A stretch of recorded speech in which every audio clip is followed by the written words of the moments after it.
কালবেলা অনলাইনের রিপোর্ট। শাপলা চত্বর হত্যাকাণ্ডে ৫৮ নিহতের পরিচয় শনাক্ত করার তথ্য জানিয়েছেন চিফ প্রসিকিউটর আমিনুল ইসলাম।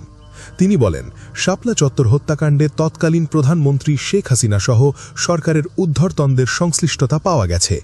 এই মামলায় প্রধান আসামি হবেন শেখ হাসিনা। মঙ্গলবার ৫ই মে আন্তর্জাতিক অপরাধ ট্রাইব্যুনালে কথা বলেন চিফ প্রসিকিউটর।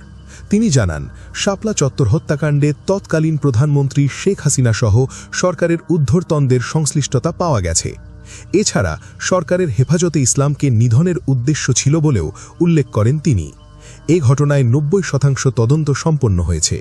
আগামী ৭ই জুনের মধ্যে ট্রাইব্যুনালে তদন্ত প্রতিবেদন দাখিল করবে প্রসিকিউশন। মামলায় ৩০ জনের বেশি আসামি করা হতে পারে বলেও জানান আমিনুল ইসলাম।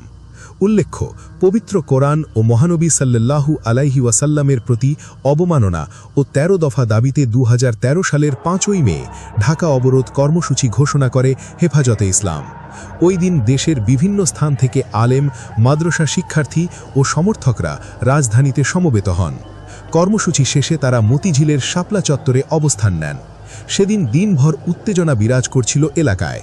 সন্ধ্যার আগেই দুজনের মরদেহ সমাবেশস্থলের অস্থায়ী মঞ্চের সামনে আনা হয়। পরে মধ্যরাতে যৌথ বাহিনী অভিযান চালালে পরিস্থিতি সহিংস রূপ নেয়। গুলি, টিয়ারশেল ও সাউন্ড গ্রেনেড নিক্ষেপের মধ্যে ছত্রভঙ্গ হয়ে যায় সমাবেশ। এতে বহু হতাহতের ঘটনা ঘটে বলে বিভিন্ন সূত্রে জানা যায়। এ ঘটনার নিহতের সংখ্যা নিয়ে শুরু থেকেই ভিন্ন ভিন্ন তথ্য সামনে আসে। ২০২৫ সালের ৫ই মে হেফাজতে ইসলাম তাদের পক্ষ থেকে ৯৩ জনের একটি প্রাথমিক তালিকা প্রকাশ করে। তারা জানিয়েছিল, যাচাই বাছাই শেষে এ সংখ্যা আরও বাড়তে পারে।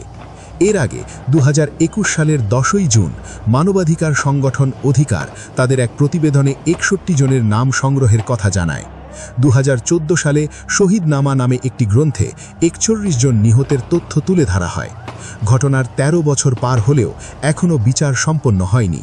তবে সাম্প্রতিক রাজনৈতিক পট পরিবর্তনের পর বিষয়টি আবারও আলোচনায় এসেছে।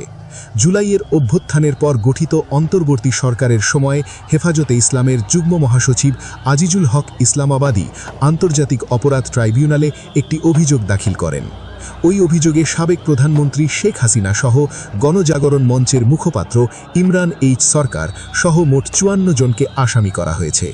তাদের মধ্যে সাবেক স্বরাষ্ট্রমন্ত্রী মহিউদ্দিন খান আলমগীর, সাবেক স্বরাষ্ট্র প্রতিমন্ত্রী শামসুল হক টুকু, মেজর জেনারেল অবসর জিয়াউল আহসান, সাবেক ৩ পুলিশ প্রধান হাসান মাহমুদ খন্দকার, বেনজির আহমেদ এবং AKM শহীদুল হক এবং পুলিশের সাবেক ডিপার্টমেন্ট অফ ইন্সপেক্টর জেনারেল মোল্লা নজরুল ইসলামও রয়েছেন।